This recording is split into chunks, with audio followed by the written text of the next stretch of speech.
Hai, Assalamualaikum dan selamat sejahtera.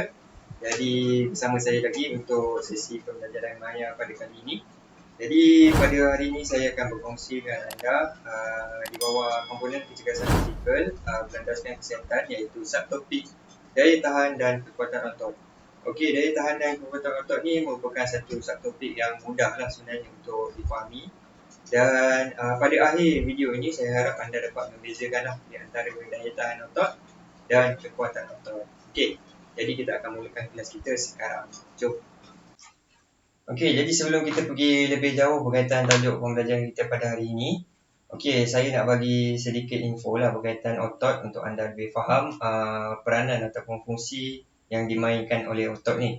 Okey, jadi sebenarnya dalam tubuh badan manusia ada dalam lingkungan 600 ke 700 otot yang telah dikenal pasti. Dan otot-otot ni kita boleh bahagikan kepada 3. Yang pertama adalah otot polos yang kebiasaannya membantu dalam sistem pencernaan dan pada kulit manusia. Yang kedua adalah otot rangka ataupun skeletal muscle. Okey, skeletal muscle ni dia berfungsi untuk melibatkan pergerakan harian manusia lah dan pelibatan pergerakan dalam sukan. Okey, dan yang ketiga adalah otot jantung ataupun kita panggil sebagai cardiac muscle. Okey, cardiac muscle ni dia khusus pada jantung yang membantu memberikan ritma pada jantung untuk mengepam darah ke seluruh badan. Okey, itu adalah sedikit info berkaitan otot ni. Dan anda boleh Google sebenarnya untuk anda tahu lebih lanjut berkaitan ketiga-tiga jenis otot yang saya bagi tahu anda tadi. Okey, jadi kita akan pergi pula pada definisi ataupun maksud daya tahan dan kekuatan otot. Okey, dan sekarang kita akan pergi pada definisi ataupun maksud daya tahan otot dan kekuatan otot. Okey, cikgu akan bacakan definisi dia dan kejap lagi kita akan tengok perbezaan antara kekuatan otot dan daya tahan otot. Okey, untuk daya tahan otot ni dia merujuk kepada kemampuan otot ataupun kemampuan sekumpulan otot untuk melakukan kerja secara berulang-ulang kali ataupun secara berterusan lah. Dan untuk kita tingkatkan daya tahan otot ni sebenarnya kita boleh melakukan intensiti latihan yang pada tahap rendah dan ulangan dia yang banyak lah. Okey, itu untuk definisi daya tahan otot. Okey, manakala untuk kekuatan otot pula, dia merujuk kepada keupayaan otot ataupun keupayaan sekumpulan otot untuk menghasilkan daya dengan kuasa maksimum bagi mengatasi rintangan. Untuk meningkatkan lagi kekuatan otot ni, kita boleh buat aktiviti ataupun senaman ataupun latihan yang beban dia berat tapi pada kadar ulangan yang sikit. Okey, kita akan tengok perbezaan di antara kekuatan otot dengan daya tahan otot. Okey, kalau tengok kat sini, dia ada bagi tahu, okey, kat gambar ni dia ada bagi tahu berkaitan muscular strength ataupun kekuatan otot dan muscular endurance ataupun daya tahan otot lah. Okey, dekat situ yang pertama, poin pertama tu adalah dia punya definisi lah ataupun maksud bagi setiap satu tu. Okey, kita pergi dulu pada muscular strength ataupun kekuatan otot. Okey, dia cakap kat situ maximum amount of force a muscle can generate once. Maksud dia samalah macam tadi. Apabila sekumpulan otot menghasilkan daya pada dengan kuasa yang maksimum untuk mengatasi rintangan. Dan kebiasaannya bila cakap pasal kekuatan otot ni dia akan merujuk kepada latihan mengangkat beban lah. Ataupun latihan mengangkat dumbbell, latihan menggunakan barbell. Okey, itu adalah contoh-contoh latihan ni lah. Latihan yang menggunakan beban ataupun berat.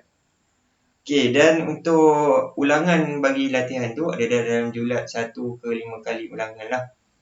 Dan 80% daripada 80% ditambah dengan satu ulangan maksimum. Okey, ulangan maksimum tu anda akan belajar nanti. Dan kalau tak sempat nanti anda boleh cari Google lah macam mana cara untuk mengira jumlah ulangan maksimum. Okey, untuk mendapatkan satu ulangan maksimum. Okey, kita pergi pula pada muscular endurance ataupun daya tahan otot. Okey, dia cakap di situ yang pertama tu adalah dia punya definisi ataupun maksud, iaitu kebolehan untuk melakukan kerja secara berulang-ulang kali tanpa berasa penat. Dan untuk latihan dia adalah secara moderate weight lah, boleh menggunakan beban ataupun menggunakan body weight saja ataupun berat badan sendiri saja. Okey, ulangan latihan adalah dalam lingkungan 12 ke 20 kali ulangan, dan untuk intensiti adalah dalam julat 30 ke 50% lah daripada satu ulangan maksimum yang kekuatan otot tadi.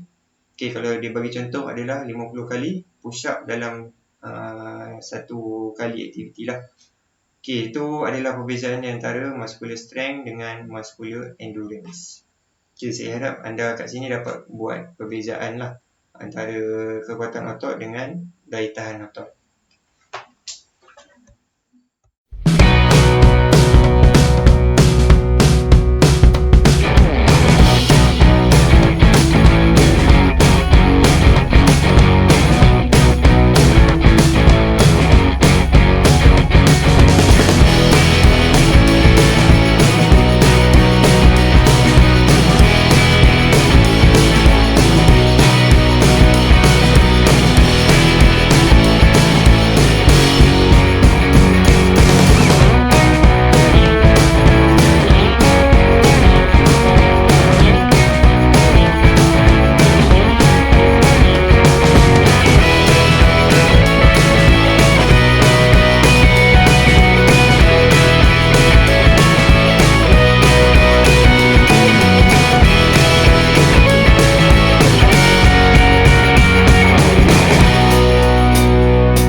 Okey, sekarang kita dah berada pada sesi akhir pembelajaran pada hari ini. Jadi saya akan membuat sedikit ringkasan lah berkaitan tentang sesi pembelajaran kita hari ini. Okey, jadi yang pertama tadi kita dah mengetahuilah apa yang dimaksudkan dengan daya tahan otot dan kekuatan otot, dan saya harap anda dapat membuat perbezaan di antara kedua-dua ni. Dan untuk yang kedua, kita dah tahu apakah faedah-faedah yang akan kita dapat sekiranya kita melakukan aktiviti ataupun senaman yang boleh meningkatkan kita punya daya tahan dan kekuatan otot tu.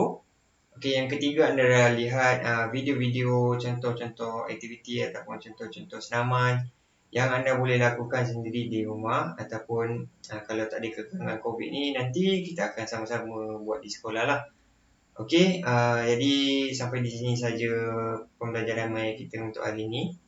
Jadi cikgu harap apa yang saya sampaikan dapat dimanfaatkan oleh anda semua. Dan insyaAllah kita akan berjumpa pada video-video yang akan datang. Okey, sekian, terima kasih.